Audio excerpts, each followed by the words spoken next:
We're Kim and Al. We have been planning our escape from a fast-paced corporate life since we met 10 years ago. Freedom 45. This year, we finally pulled the ripcord. We quit our jobs, sold our home in the city, bought a property in the sticks, and are building an off-grid home ourselves. We're excited to share our experience as we create our new life on the North River.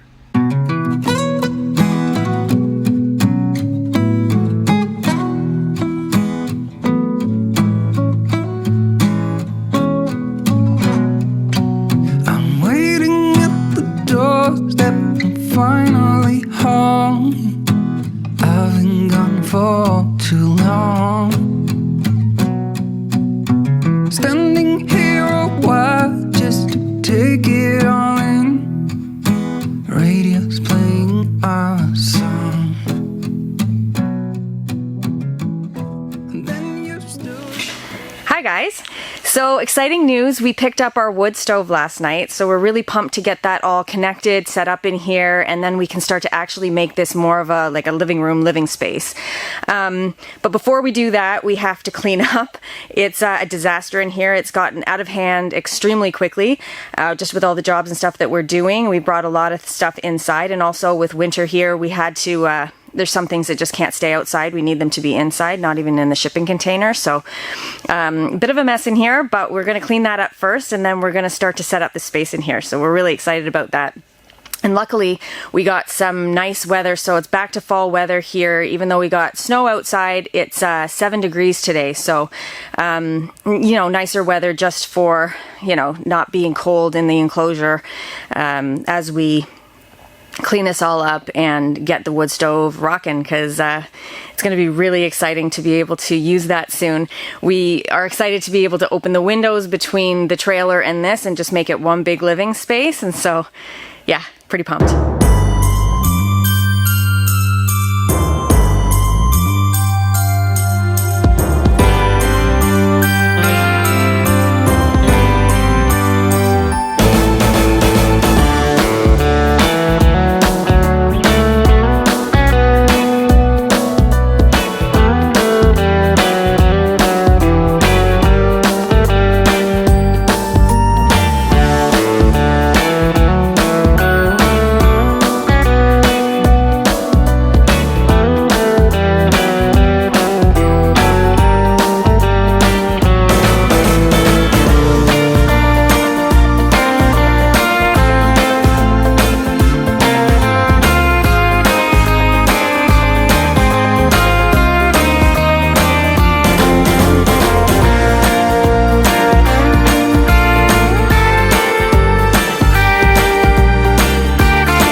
Hi guys. Oh, hello. So this week was a bit of a slower week for us. We actually, yeah, we did though. We took some time to just, because so much of this project was just picking up parts, taking rips into town, taking rips into the city, and getting all of the different parts. Northern Girl going out for a rip there, bud. Yeah, so we are really excited with our new wood stove. It's really cute, perfect size for this space. And we used the bricks from the end of the property where they had been left before, and we actually ended up with the perfect amount of bricks by the time we were done, which was crazy. So reuse those. Yeah, it was I think it was from the old chimney or something from the farmhouse, and they just kind of stacked them two on top of each other. So in the end, I think there's like 167 bricks, and I just carted them up with the wheelbarrow and cleaned them off, took the mortar off them, and you could see they were charred, some of the bricks on one side. So that's what makes me think fireplace or chimney or something. But anyways, yeah, like Kim said, we had exactly the amount we did to get our 20-inch plus clearance above the stove, and yeah, we built a little hearth for it. We're pretty pleased. Came out nice. Yeah. My first brick wall. Yeah. Just a small one. Yeah, pretty good job for a first brick wall, if I do say so myself. You did a fantastic job. Yeah. Really exciting. Yeah, we're pretty pumped. So now all we have left to do is actually hook up the pipe and get that bad boy running. So we're really excited about the progress, because we actually have had a couple of minus 16 degree nights, which for us, being insulated in here, like we said before, it really hasn't been that bad. I mean, obviously we don't want to go on like this, and we are having some humidity problems in here, so we want to make sure that we dry it out in here and get that wood stove running. But as far as it being cold out already and our comfort level in here, we're good. So it's nice, and Kim has mentioned this to me a couple of times, it's actually toastier than our house in Toronto, because we had this 1920s bungalow, like a two-story like old brick home, proper brick, 2-course, not a veneer, and it was drafty as all blank. We were always trying to fix the drafts and figure out ways to make it less so. Yeah, so you never really were super toasty, even if you kept it up to 74 degrees or whatever Fahrenheit. It would still, depending on the rooms you're in, there'd be air leaks and things, and it was always kind of a cool house. But in here, it's like snug as a bug. When it's 74 degrees, it's 74 degrees. Everything, the furniture, the air, no corner of the trailer is not 74 degrees, so it's pretty comfy. Yeah, really nice for sleeping. We brought our couch in. We brought a couple of different things in from the shipping container, because we just needed to figure out the spacing in here. Like, we knew the measurements, but it's not really the same as when you kind of feel the way that it's going to be, because we do still have the long-term goal of setting up the bathroom in here. So we want to make sure that we leave that corner free, to be able to put a toilet and a sink and a washing station. Yeah, I got an idea, there. like an eye wash station in that, when this becomes a shop, because I'm always forever getting crap in my eyes, even when I'm wearing my goggles. So, but one thing to mention, like Kim was alluding to, I think just advice to anyone that's doing this kind of thing, wherever you have the opportunity, take the time to place things. Like what we did with the wood stove is I strapped it to the dolly, and we just moved it all around the space. We just kind of kept scratching our heads. Where's the best place to put this? It's such a small space that it really is critical. Like, we don't have the luxury of just plunking it in the middle of the room and having all this space around to rearrange furniture and things. So we brought in the couch, like Kim said, and laid it out and kind of tried to get a feel for how things would fit together. And that took a day. Just doing that took a day. Just sliding the furnace around, turning it around, moving it here, moving it there, taking a look at the layout, and then measuring all the clearances, right? Because we're following code and ensuring that, not messing around with fire. We want to ensure that we're the right distance or more from all the combustible surfaces, yada, yada, yada. And while we're mentioning fire, my mom has told me that we've got some firefighters watching us. Some of Ancaster's finest. In our old hometown. Old hometown. So boys, if you're watching, and girls, if we're doing anything wrong, by all means, tell us. Shout it out on the comment section. We don't want to burn to death. Yeah, we want to know if you see something alarming that we're doing. see something, say something. Yeah. Yeah. But yeah. So, and thanks for watching. Yeah.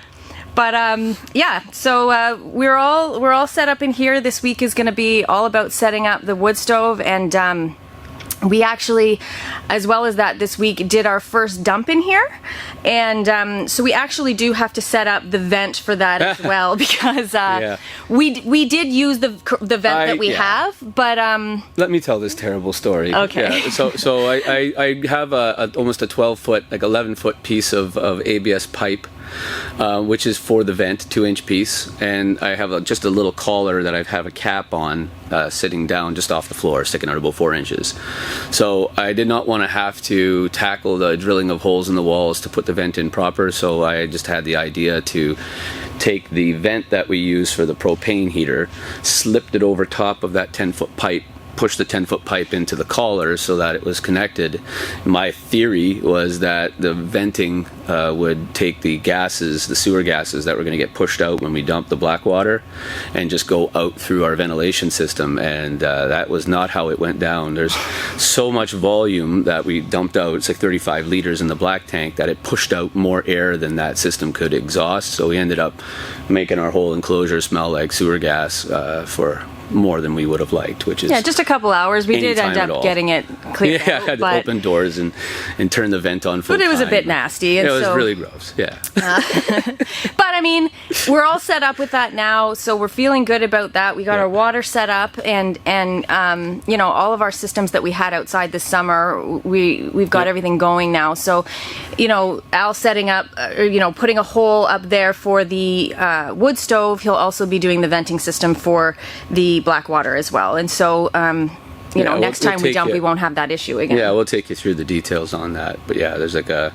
kit that we bought for supporting a wall chimney, but we'll show you that as it goes. Yeah, next week. Yepers. Yeah, so that's where we're at. Pretty pumped. Really pleased with the way that it looks, and just seeing it all start to come together. It's pretty exciting, and just with the snow outside and it being so cozy in here, it's really nice. We're feeling really grateful, and just actually starting to be more present, not feeling as rushed now. We're kind of coming out of that mode, and just enjoying the it's days. really nice. And it's setting in, you know, just the idea of retirement. Like I was thinking, you know, as opposed to waking up and having a whole bunch of deliverables or obligations from a corporate type job. I had to, you know, do some brickwork, and then I'm looking forward to using my new hand planes to build a mantle for the stove.